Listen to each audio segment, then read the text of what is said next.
Hello and welcome to the Day Shift podcast. If you're listening on Spotify, follow us. If you're listening on iTunes or YouTube, subscribe. I'm joined here today with James as usual. My name is Sam and we have our third guest on the podcast, Isla Lamparelli. Great to have you on today, Isla. I believe we first connected from the Bright Network event, and ever since you've been working on some really cool projects. Yeah, hi guys, it's so lovely to be here. And yeah, the Bright Network event was amazing. All of their events are always great, so you guys should check out the Bright Network if you haven't before and you're a young professional. But I am a final year University of Exeter English graduate student, and yeah, I'm excited to hear what you guys have for me today. So I know you've done a lot of travelling. I saw that on your LinkedIn. Yeah. Where have you travelled to? Oh goodness, where have I travelled? So my most recent trip was in 2019. I spent 3 months almost in China with a company called Gotoco, which was amazing. And I taught in 3 different teaching placements there between Shanghai, Beijing and Hong Kong. But I've been all over. I've been to Ecuador. I've been across quite a bit of Europe. I did the classic gap year before university and did Laos, Vietnam, Cambodia, which was amazing. Yeah. So you said Beijing, Shanghai and Hong Kong. Yes. They're kind of the 3 places that I'd think about if I'm thinking about China, Hong Kong. Why did you go to China specifically? So actually, I didn't ever have a plan to go to China when I first got to university. So I was the classic slightly shy freshers week, and I just saw that I think it was Danny actually from Gotoco was running the stall at Freshers Week saying we run free and funded trips to China, and I thought, crazy, I want to do something this year that really pushes me outside of my comfort zone and is completely different to anything I'd ever done before. And China just seemed so far away compared to England. So I thought, I'll go for it, I'll apply, who knows what will come of it. And all of a sudden I found myself going through all of their processes, doing my interview and committing to almost 3 months out there. And it really was amazing. I cannot emphasize enough. I now have friends from Russia, Portugal, Philippines that I met out there, and we all still Zoom sometimes, which is really fun. And ever since you've continued to work with Gotoco, haven't you? I see that, was it part-time you do social media marketing for them? And also you try and bring up younger people who are interested in this Gotoco China experience.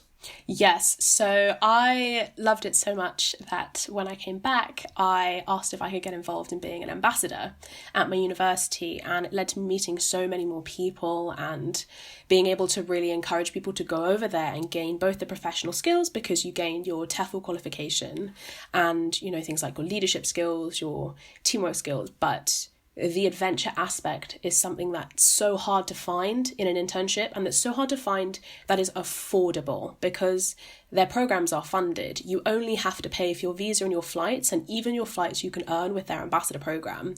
And for me, I didn't have a lot of money at university, so that stood out to me so much as a program I could do that I could both afford and really enjoy. But yes, and then afterwards I moved from being an ambassador into running a lot of their social media and working in their social media team to commit to new Instagram campaigns and just really involve more people from different universities. You said you were a fresher when you encountered that experience. That would be really scary for a lot of students going into university. Did that not put you off, or do you have any advice for people to maybe step out of their comfort zone and do something like this? Yes, so I am a massive believer in the comfort zone as the space where you have the best experiences and grow the most.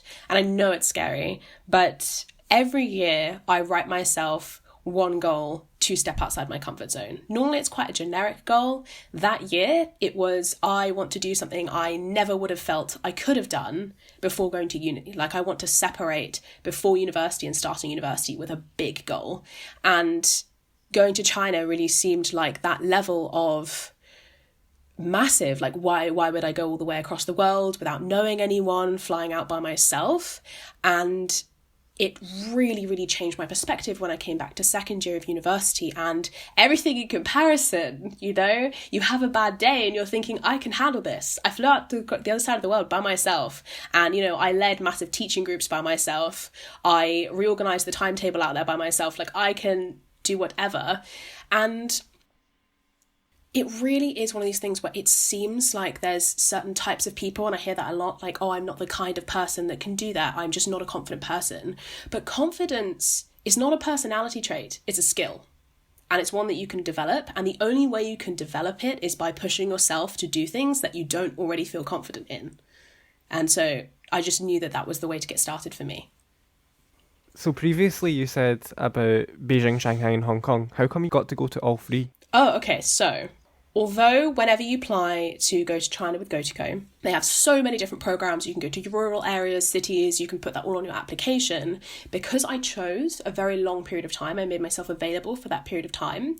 The summer school program I was part of offered 3 summer school sessions to students. So we got picked up from the airport in Shanghai and we worked in Shanghai for 3 weeks. And then the same group of teachers, the same summer school all set up, we all flew to Hong Kong and taught in another school there. And they hire out different schools for the summer school placements. So you can both join a singular summer school placement if you went for maybe 2-3 weeks.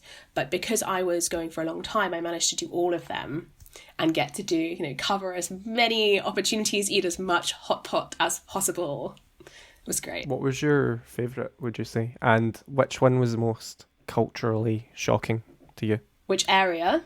Yeah. So I think when I first arrived, it was quite a big culture shock. I want to say that I tried to go with no expectations, no preconceptions, because it's so important when you go to another country, you don't take preconceptions with you because they're often inaccurate.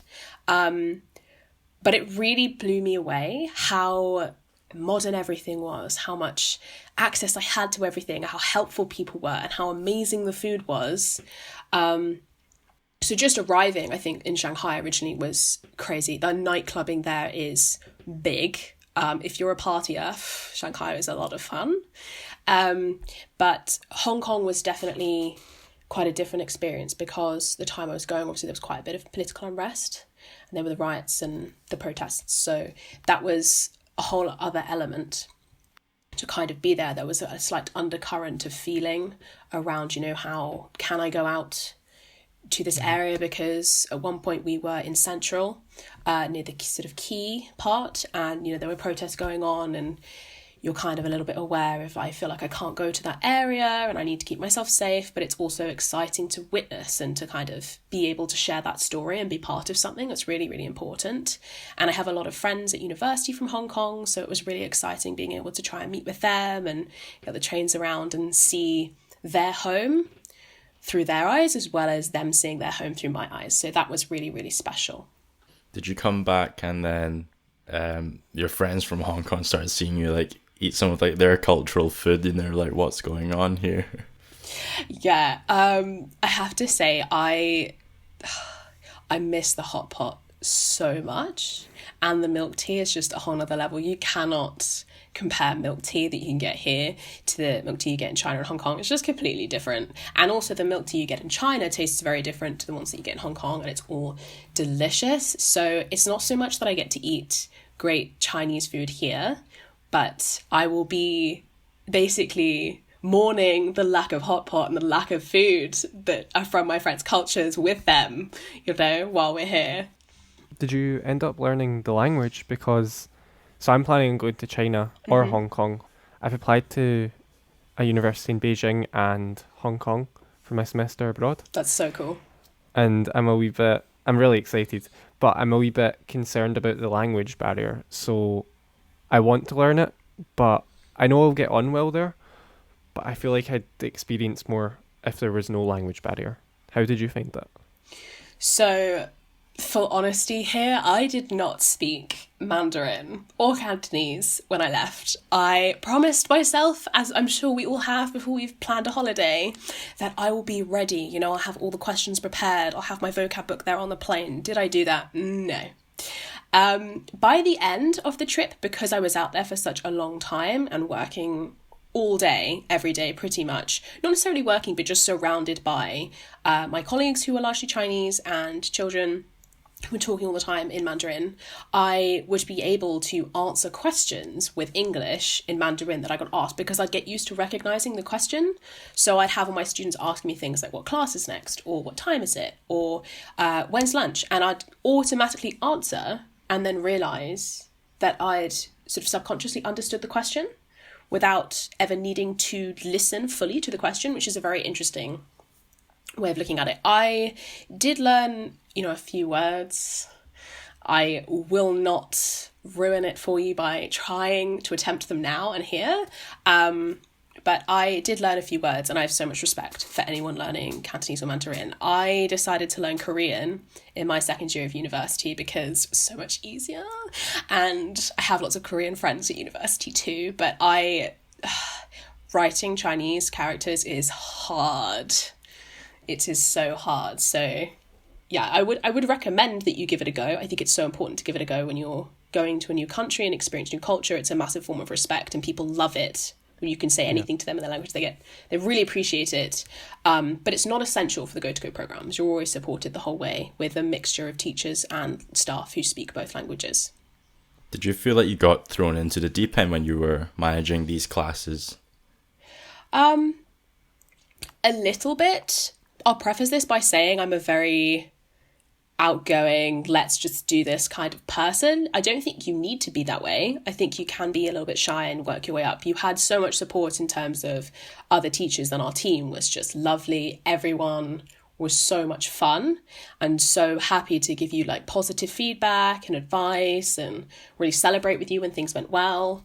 And I wasn't completely thrown to the deep end with the teaching side, because when I first arrived, we had an entire week without any of our students, just the teaching team, where all we did was we got some teacher training, we practiced giving lessons, and these were fun lessons, like we were practicing teaching each other like painting, but aimed at kids. So there's a lot of banter going on. And we did like tennis outside, swimming, stuff like that. And yeah, the staff were amazing. They gave us lots of reviews. We did like team building games, challenges. We went on hikes. We all went out for dinner. And we did, karaoke was a big one. But yes, there was a real element of we're all in this together. We're all here to help each other. And if you needed someone to come in and support you in a class, there was always someone who would want to do that and would want to help you so that you could take a rest, or so that you could sort of take a step back and relook at your learning notes if you were feeling a little bit nervous. Sounds like you've developed like some really strong bonds with some of these people you met. Have you managed to like keep in touch with them, ask them how it's going, or like maybe like how their new batch of Gotoco students are coming along, sort of thing? Yeah, I have some really, really good friends from the time I was out there. A lot of us still Zoom regularly. We try to do it like every couple months so that we can fully catch everyone up on what's going on in life. Unfortunately, a lot of them are in final year of university or first year of job search, so everyone's quite busy.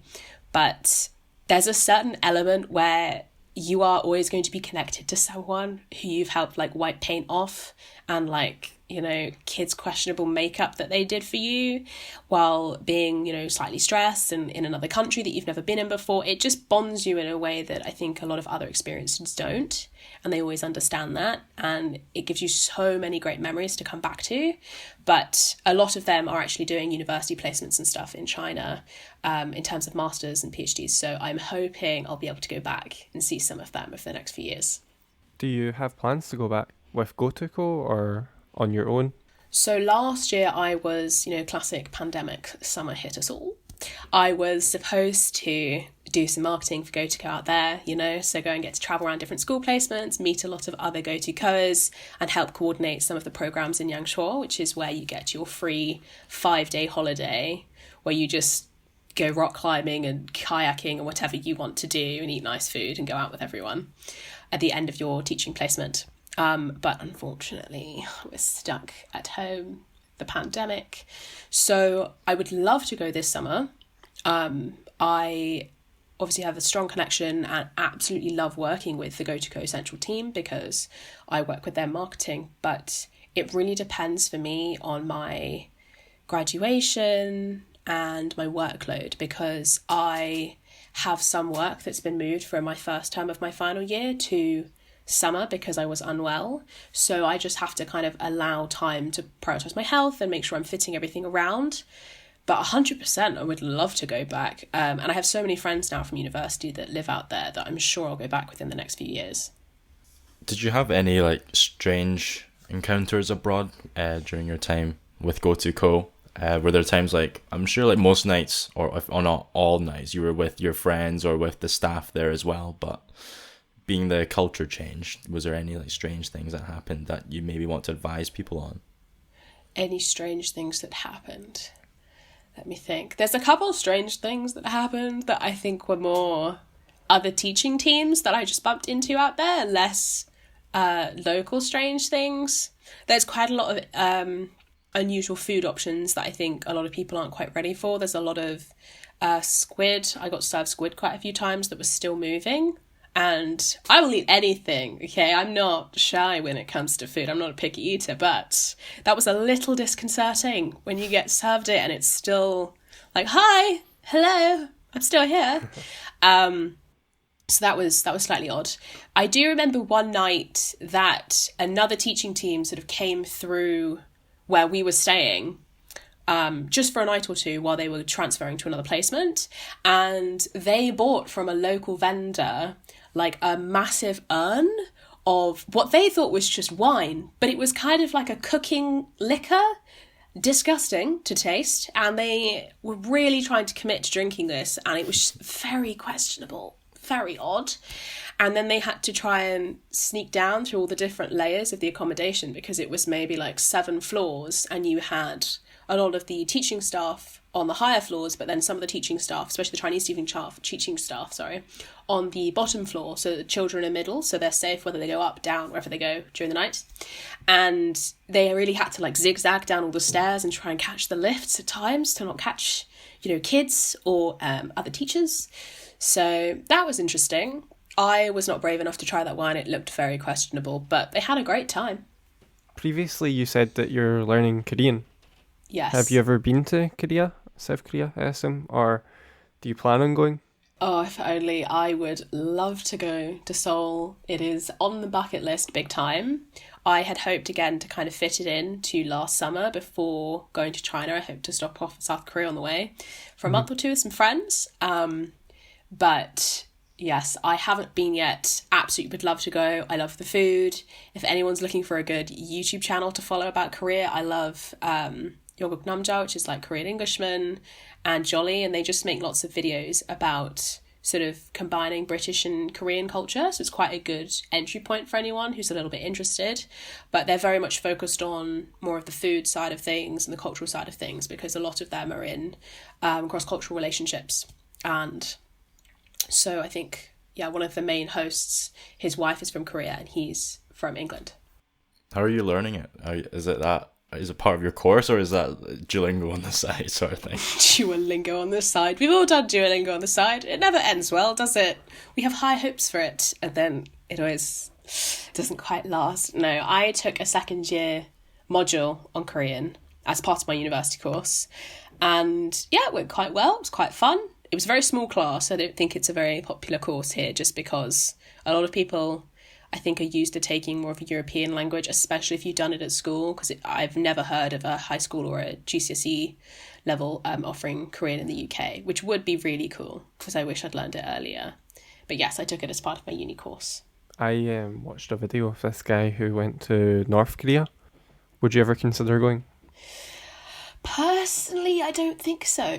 Why not? I don't agree with a lot of the sort of representations out there, a lot of the systems. And I don't think that my desire for tourism is more important than acknowledging the systematic difficulties that are occurring in that country. So I wouldn't do so. No, I don't think so. Fair enough. Where else did you say you've been? Did you say Ecuador? Yes. How was that? Interesting. I went to Ecuador when I was 16, so quite a long time ago now, and I went with like a program to do, reforestation, conservation, and And it was amazing, but it definitely didn't have the freedom. I mean, I was 16, so of course I wasn't just going to go travelling solo, not quite that brave. But it didn't have the freedom that a lot of my later trips had when I've been older and I've really been able to choose my own itinerary and plan everything myself with friends. It was amazing, 100%. I got in some quite interesting tangles. One of the biggest memories I have is myself and some of the people I was out there with, we worked on a reservation for about 2 weeks, moving plants from different areas because they were building up areas of the reservation for weddings to then make money to support the rest of the reservation. And I was picking plants that were kind of shaped quite big, like almost like a bowl with leaves pulling out from the middle. And I lifted one from above my head and I'd climbed a tree, which wasn't necessarily the smartest thing, but I was 16. Okay, I didn't make the best decisions at that point. And I climbed a little way up the tree to pull this plant down. And I just remember feeling like my back was itchy and kind of confused, but not wanting to touch it because I had this like second sense that was a bad idea. Mm-hmm. And then I remember just looking down and this tarantula leg just kind of like picked itself up and plopped itself down over my shoulder. Of course, panicked, screamed, fell out the tree, sprained my ankle, and this spider is just sat right next to my face, and it's big enough to cover the entirety of like a big spider. You know, this is a no joke spider. This is a real afraid spider. Yeah. And it was just kind of playing with me and catching up while I was trying to roll over and move. It cured my fear of spiders because we don't have those in the UK. So I feel like I can't scream anymore when I see a money spider, but I've never forgotten that. I have a photo of it somewhere in my camera roll that sort of makes me jump every time I catch it. I thought you would have squished the spider on the way down, to be honest. Managed to jump out just in time, I guess. Yeah, got lucky. So I was looking at your LinkedIn earlier, doing a wee bit of research. James and I were just saying that you've probably got about 10 notifications over the last few weeks of us two looking at your LinkedIn profile. But I saw you're part of a organisation called EduVenture, is that correct? Yes. Am I saying that right? Yes, EduVenture. What is that? Oh, so EduVenture is a non-profit initiative that I co-founded with some of the directors of Gotoco, and it is primarily aimed at connecting young professionals, people at university or just finished sixth form, with careers that are sort of a bit outside the ordinary, things that you wouldn't normally find easily in a career service that are aimed at sustainability or humanitarian aid. So, you know, like NGO jobs, travel writing, just stuff that's a bit different, that allows you to be a bit more creative. You're now part of 10 Russell Group universities, and you aim to be have societies, is it, at 25 UK universities by July 2021? Yes, so that's the goal. We have some amazing committees across different universities that run some really exciting events. So you can always check those out. We have a page on LinkedIn. We have pages on Instagram and Facebook if you want to check out what events are going on at the moment. But yes, so we run a very big range of events across the societies that the society committees are primarily responsible for. They host them, but we support them with finding guest speakers or resources if they need them. And then essentially through EduVenture, we offer different webinars, courses. We're looking at offering some bigger programs to be revealed. We have some secret projects on the way. Exclusive on the Day Shift here right yes. Now. And over summer last year, we kicked off the webinars where we hosted some really cool guests. So people that run big sustainability, like zero waste companies in London. We've hosted CEOs of NGOs, people who run different community projects, travel writers, investigative journalists. There's so many different areas that we're really trying to cover, and we love hearing from students what they would like the most. And you can always email us, contact us on our social media, and we will do our best to find events and speakers that can really help you understand how to get to that career. How did it all start initially? Did you just come up with the idea and say, oh, I want to start this, and then that was it? So when I was in first year, I always found it was quite difficult to know what I wanted to do because I'm an English literature student and that doesn't have a direct career path. There's a lot of options, but also sometimes when you have too many options, it makes it harder to know what you want to do. And whenever I went to the career zone, I felt like a lot of my options were either go into teaching or write a book and maybe be the next J.K. Rowling. But if that doesn't work out, go into teaching. So it just felt like that was my options, and I didn't want those to be my only options. So I spoke with Richard, one of the directors of Gotoco, more and more about it while I was doing ambassador work. And they had always wanted to be able to build a community for their Gotocoers that had come back after going out to China to reconnect with each other in the UK and be able to contact each other, build off those experiences, support each other in growing, because they all had that shared understanding and love of travel and working abroad.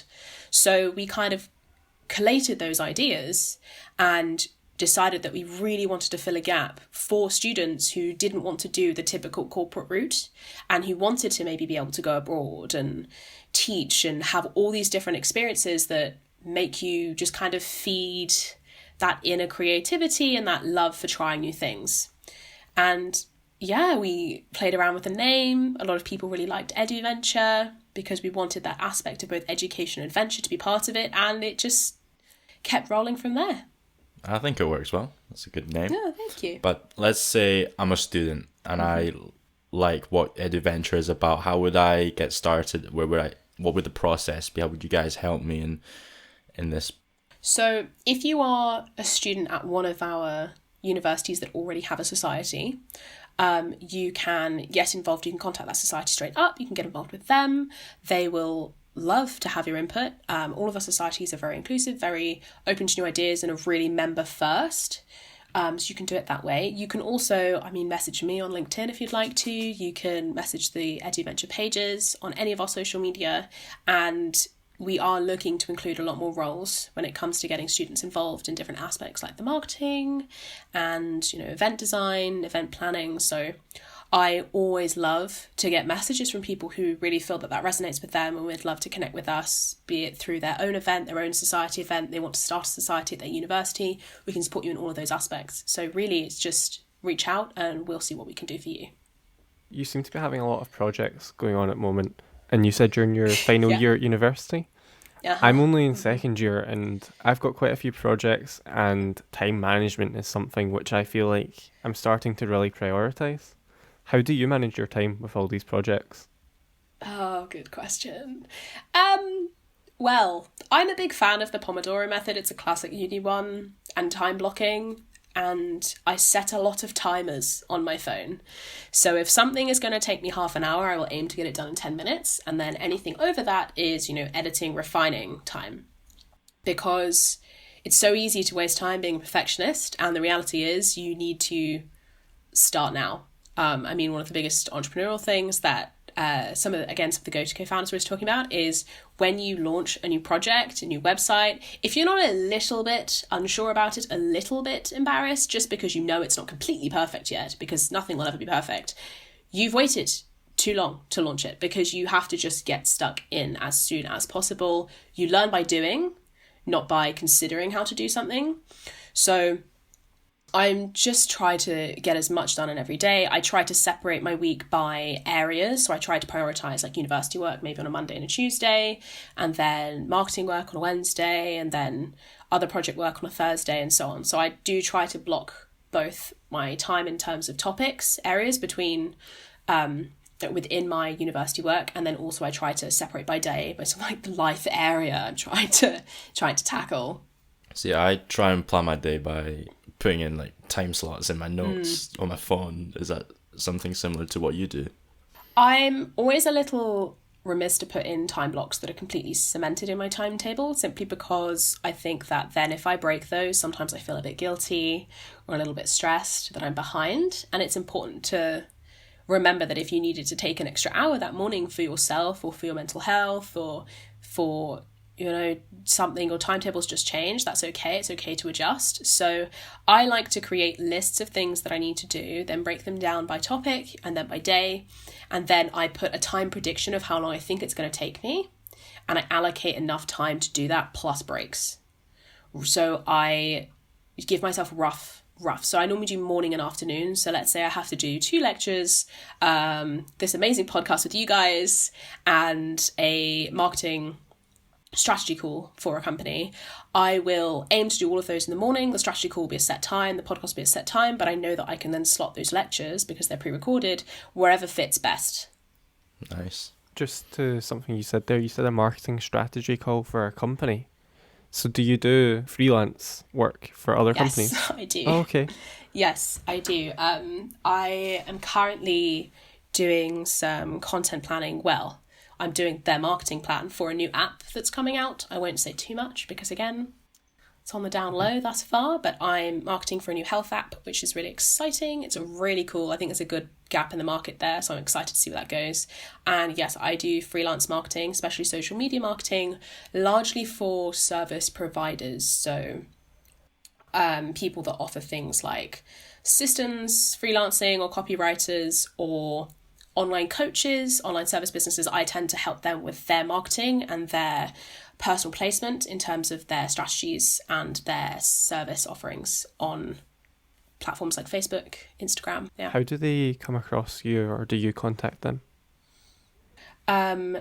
So thus far, I've largely had referrals from other clients. So I've worked with people often through other internships or networking. Cannot emphasize enough, guys. Get LinkedIn. If you don't already have LinkedIn and you're a young professional, just do it. Just get started. You meet so many cool people and you get so many opportunities on LinkedIn. So I tend to work for someone, get referred, and do it that way. A bit like with how I initially was an ambassador for Gotoco, and then they knew that I did some social media stuff and we chatted and they brought me into their social media marketing team. So don't be afraid to put yourself out there if you have a skill that you know you could freelance. I know a lot of people feel they have to wait until they finish university. You don't. I wish I had started this in first year, because you make good money from it and you make, you get good experience from it, and you just got to put yourself out there, really. How did you start initially? Say there's a marketing student or any course and they want to start something similar to what you're doing. How do you initially get into it? How did you get your first client? How did I get my very first client? So I would say there's a couple of ways that you can go about it. One is that you can, depending on your experience, of course, because for a lot of the online work, when it comes to freelancing, you don't necessarily need as much experience. You need the expertise and the understanding. You need the skills, but you don't always need the experience. Whereas with smaller companies, or just company work in general, generally they want you to have the experience on your CV. So I would say look for a couple of internships, maybe something like the Bright Network ones that are very adaptable to whatever you're up to over summer. Build a little bit of experience, and then when you talk to people at events at university, don't be shy to put forward that you have those skills. And there's a lot of roles at universities in terms of like working with your student union or your guild. Often they have paid small marketing jobs or projects. Often universities have a student media team where you can then get involved in local projects. So I'm part of the student media team at Exeter, and the student media team, we've done projects with things like the firefighters in Exeter and a lot of their advertising, some of their campaigns. Like there's lots and lots of small projects that if you look for them, they're really there. And then I would say you can advertise your services on platforms like Instagram or Facebook if you want to. You don't have to. You can also do it on LinkedIn. I think there's a bit more freedom if you advertise your services on Instagram or Facebook for you to put more of your personality into your brand, simply because a lot of people are looking for more corporate side of things when they come to LinkedIn. It's just a slightly less, it's not a less creative platform, but it's just a platform where I think people are less looking for freelancers sometimes. And then just keep putting yourself out there. Keep talking to people about the fact that you want to offer it. I mean, I'm happy for people to ask me more specific questions if they have any and they listen to this podcast. But keep learning. And if you're going to start charging for your services, then register as self-employed so that you can start keeping track of your income and paying your taxes and everything. You say you've developed your outgoing and confident skills as you got older, but like I remember you saying earlier, ever since you were 16 you traveled to Ecuador anyway. Do you think it was something that you actually naturally grew up with? Confidence. I'm not sure confidence though is the same thing as being I don't want to say a little bit crazy, but just a little bit sort of outgoing, like just taking a chance, just going for it. I don't think that's the same thing as confidence, because you can jump into a situation or an opportunity head first and know that you don't feel completely confident in it, but just know that you want to try it and you're ready to try something. So I don't think confidence is in the entirety of that. I am one of 4, so I have a lot of younger siblings. We're quite like a loud family. There's definitely a lot of sort of like mocking each other, and I think that helps with resilience. But I don't think, well, as I said earlier, like confidence is a skill, one you can build. So I think confidence is an element of being able to just try things. But part of all the experiences I've had is just telling myself, why not? Why can't I do it? Other people have done it. What's different between them and me? Nothing, really. The fact that they just decided to try it. That's really the only difference. And the only difference between a lot of people that are successful and people that aren't sure is the fact that those people got started and those people kept going, even when they had problems, even though when they found it difficult or they didn't feel confident anymore. Consistency does pay off, and just getting started does pay off. And sometimes when you start a project, like I have with the marketing stuff, you wish you'd done it earlier, because you know, looking back, you were capable. And the only thing that you were missing was a bit of that self-belief. And so if you can just tell yourself, why not? And go into university with that attitude of, why shouldn't I do that? There's no real reason. I'm just going to try it. If it doesn't work out, I haven't lost anything. You know, you're not, there's no loss. So you might as well try as many experiences as come to you at university, obviously within health reasons. But yeah, there's just so many great opportunities, and you regret the chances you don't take more than the ones you do. I like that. I absolutely agree with that, yeah. Some really inspirational words there, Isla. Yeah. I've been reading Pinterest lately. What do you think you'll be doing when you graduate uni? Will it be along the marketing side of things or something different? Okay, good question. What I've been asking myself all year. So I, of course, really want to keep being involved with students, because I love students. I love young professionals. I think they have amazing ideas, so much to offer, and I love being part of EduVenture and other programs like Gotoco that really help me meet young people that sometimes, again, don't have the self-belief or the confidence, but have so much to offer. So I'd really love to keep coming back to universities and getting involved in those programs.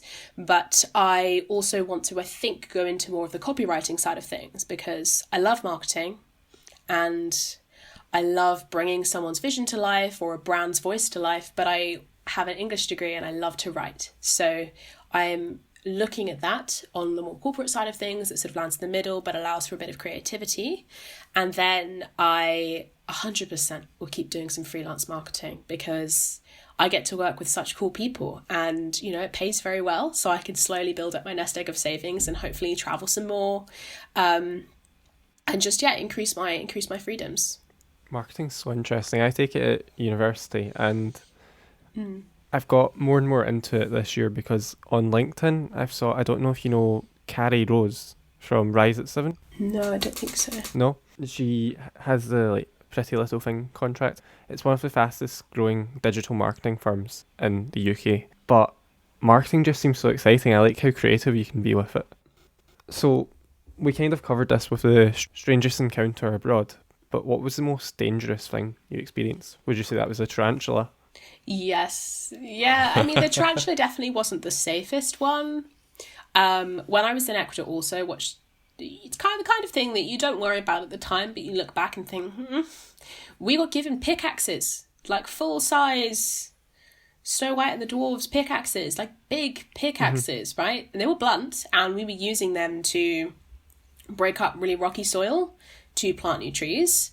But I had no safety equipment on. You know, I easily could have put that through my foot. There was no training on how to do it. We definitely weren't safely spaced apart from each other. And we were also doing things like sawing bamboo up to make things, again, with no planning, no real instruction. It was, here's a saw, we believe in you. I mean, it was definitely there was a lot of belief. There was a lot of, you've got this energy. Not a lot of preparation though. And so I do look back and think, sort of interesting that I didn't put a pickaxe through my foot or slice my hand off with a saw, because I had no previous experience with tools. They must have seen you climb that tree and was like, we need to give her an axe. Yeah. Yeah. I think maybe I just exuded, adventurous, like, I've got this. Trust me, it'll be fine. I don't know. They were just looking at him like, look at her go. Yep. Gotta make the most of it. Would you say you're a fear junkie? For me, I am similar to you in the way that I really want to travel around the world. Really want to go. I really want to go to China alone, not with the university. Maybe with Gotoco, something similar to that. But I'm terrified of stuff like heights. Like I'd never say never, but I don't want to jump out of a plane. But then again, some people find traveling across the world on your own terrifying. Would you say you're like that? Are you a fear junkie? I feel like this podcast is making me sound like one because I keep listing all of these experiences, but I promise you there are plenty of times when I've said, no, I don't want to do that, I'm not comfortable.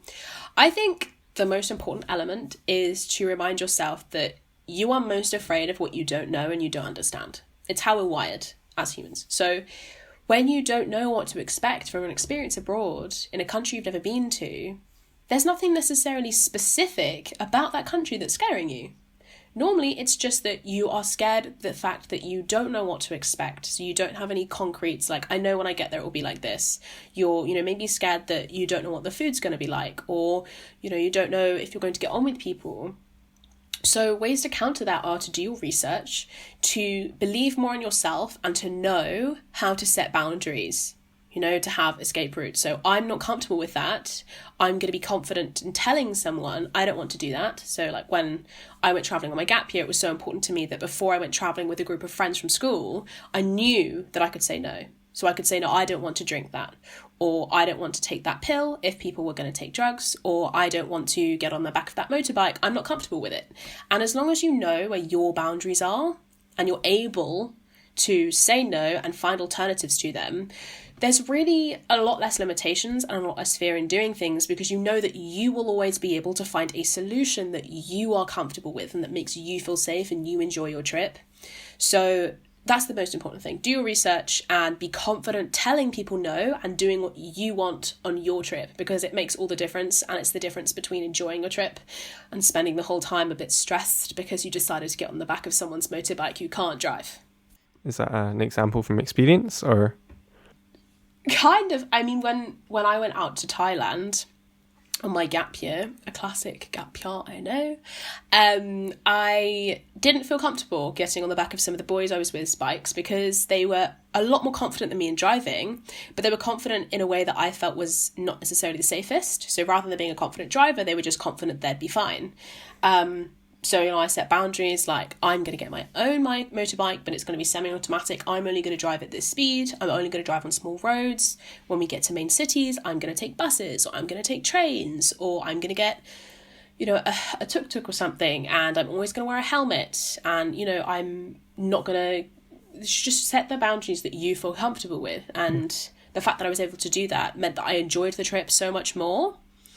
And it does not hold you back. It really doesn't. There's always other options. There's always solutions to what seems like problems. And I really do believe that peer pressure also comes from other people feeling unsure and then wanting you to reassure them by agreeing. So the more that you say very clearly to someone, I support your decision, but this is my decision and you need to support my decision, then, you build up that boundary and that support system with a friendship, and then it just becomes a lot more comfortable when you're traveling with someone. What's a Tuk Tuk? A Tuk Tuk, it's kind of like a little car that's got open sides, so the roof is covered. It's the closest thing I could probably equate it to is like a golf buggy. Yeah, that's what I was going to say. Yeah. Yeah, okay. But you get driven around them quite fast in like a lot of Southeast Asia. They're really fun. They're very cheap. Really great ways to get around, especially like nightlife wise. And you can probably fit like 4 people in them. So it's quite easy to get a few between a big group of you and just go down different places. And there's always loads of them near all of the main tourist sites. So it's very easy to just go over, haggle your prices with one, get down to an affordable price, hop in, and they'll take you where you need to go. I'll take it they're not on Uber, no. No, don't think they're on Uber. Don't think that's how it works. You mentioned WeChat. Is that how is that the paying system over there in China, everywhere you go? Yes. So in China, you have to use WeChat Pay or Alipay for the majority of things. You can use cash. for quite a lot of spaces. But if you go into a lot of like the smaller shops, they just have a phone scanner that you pay with. So that's why when you go out with Gotoco, it's so lovely having a very big mixed teaching team, because a lot of the Chinese teaching assistants, teachers will go out with you, like when you go to restaurants, and they'll always help you with paying for things. And everyone on my team was so happy to pay for like everyone's milk tea, let's say, with their WeChat Pay or their Alipay, and then we'd all give them cash so that they could just deposit it straight in their bank account. There are ways that you can set up your different banking options out there, but it is a little bit more hassle. So I just took cash with me and I was absolutely fine. Something Sam and I have been saying, because he's interested in going to China, is let's say you get into a taxi or something. You don't know the language. How are you going to tell the driver where you want to go? Good question. So, I mean, first of all, there are apps where you can book the taxis pre-book. So you can kind of choose where you are location-wise. You can always get a friend who speaks Mandarin to help you with like working out exactly where you need to go on the app, and then they can put it in for you. But people do want to help you. People are really welcoming, and when you explain, if you've got keywords like giving the name of, especially if it's a tourist location or an area, people can normally get you really close, and then they'll get you to get out your phone and they'll get out maps and they'll work it out with you. Like, people really want to help you. So I think it's part of that traveling abroad. You just have to muddle your way through, use keywords, explain, get some apps on your phone. There's, I can't remember what it is off the top of my head. There's a good map app where you don't need to have Wi-Fi, and you can download map areas from different areas in the world onto your phone. So I use that quite a lot. I'd often get someone in my teaching team to like circle things I needed on it, and then I'd be able to show that to a taxi driver, and they'd know exactly where I needed to go, and they'd help me get there. So yeah, people do want to help you though. I've got one final question kind of related to your future. So a dilemma I've been having is, when I graduate, I feel like if I want more money, I need to give up my free time and my amount of enjoyment. Do you think there's a way that you can have both, or all three? So have money, free time and doing something you enjoy. Yeah. That's where I would really encourage you to look at freelancing and look at a skill that you have or that you can develop that's in an area you enjoy, that you can grow your expertise in and charge flat rates on online, because the freelance market is bigger than ever now, especially now that a lot of small businesses have had to drop team members because of the pandemic and, different financial situations. So they are looking to freelance to people for small sections, so to outsource for just purely projects or campaigns within their company. And it means that freelancers are more than ever available to step in and work on a massive variety of projects, but also more consistently than maybe previously. And where that comes in terms of time is, once you've built up, a bit of experience, a bit of expertise, you're a bit more confident in your services and exactly what you want to offer, you can charge flat rates for packages. And that means that you can exchange a set time frame that you know that you can do something in, but you're offering a service at a higher cost for something that maybe doesn't take you as much time. And it means that you have a consistent income coming in on the side that you can then save up towards travel, or if you want to move jobs, you then got a bit of like a cushion. And I think stuff like that just gives you a bit more freedom, because you have a financial backup plan, and it allows you to have that creative element as well, because no matter what skill you're offering, you can offer it in a way that makes you happy. Be that, writing copy, creative writing blogs for someone, doing different social media management. There's a lot of stuff you can do in terms of systems for companies, or, kind of small accounting work. Like there's so much that you can do freelance. And I think a lot of students, again, think that because they're students, they're not ready yet. But you are a young professional. You're doing a degree. And there is nothing stopping you from doing it apart from the amount of time you have to put in. So even if you just start putting 1 hour in every week, working out how, like, the skills you want to offer and where you want to get started, start now. There's nothing stopping you. And you don't know where you might be in a year either. You could blow up and that could become your business. So it's just worth taking the chance. And then in terms of free time and doing something you love, that's why I really encourage people to, one, join EduVenture stuff, because we will help you find jobs that are viable, that, you know, will financially support you, but will fill an area that you really are passionate about, but also build experience in areas that you really enjoy. If you love animals and you want to go into accounting, try and do accounting for animal-based companies or NGOs. You know, try and link your passions with a practical skill and a job as much as you can, because the more experience you have in those areas from your time at university in the first year, the easier it is to continue into that area after you graduate, because you have the perfect experience balance for those companies and you have the passion, you have evidence of, I love this and this is what I want, and it just makes you stand out a lot more than I took any marketing internship I could find. That's a great answer. Have you done any internships, or have you always been doing your own work this whole time then during uni? So technically the Gotoco program is an internship. So I did that one. I did a couple of Bright Network internships over summer. But largely I haven't been massively internship focused. I have seen some really, really great ones with Pagoda projects, have some really cool internships that are remote where you can work. Your university signs up for them, so a lot of them are funded, and you do things like marketing for companies abroad. So there's a good range of ones there, and then I've seen some really cool ones just on LinkedIn. But unfortunately, going into my final year, I only have so much time, and I already have quite a lot of my own projects. I would say don't be shy to go out on a limb and start something yourself. If you really want to do something that you don't feel an internship is offering you, you can build your portfolio and demonstrate leadership skills and initiative by starting your own project. A bit like you guys starting this podcast, which I'm loving. Thank you so much for having me again. But, you know, you knew you wanted to do this and you just got started, and it shows a different level of initiative and passion for a project than sometimes just being part of something does. So if you really, even if you're in a society at university and you love it, or a program in high school and you love it, but you want to do something a bit further, you know, talk to your school or university about running a campaign, or society about leading a campaign for your society, because people are inspired by people who come to them with ideas and are proactive and get involved. You're very, very unlikely to get a no, but you are less likely to get offered the opportunity that you're dreaming about if you're not taking steps to get there and to meet people halfway. So I would just say meet people halfway in whatever it is you want to do. Thank you, Isla. We will include your LinkedIn in the description if anyone wants to contact. This was the Day Shift Podcast. I am Sam, and you were joined here by James and Isla. Yeah, and follow us if you're listening on Spotify, subscribe if you're on iTunes or YouTube, and yeah, once again, thank you, Isla, for joining in, and see you guys later. Bye everyone, it's been so lovely being here. Thank you so much guys for having me, and definitely check out their next podcast. They've got a lot more to come, I'm sure.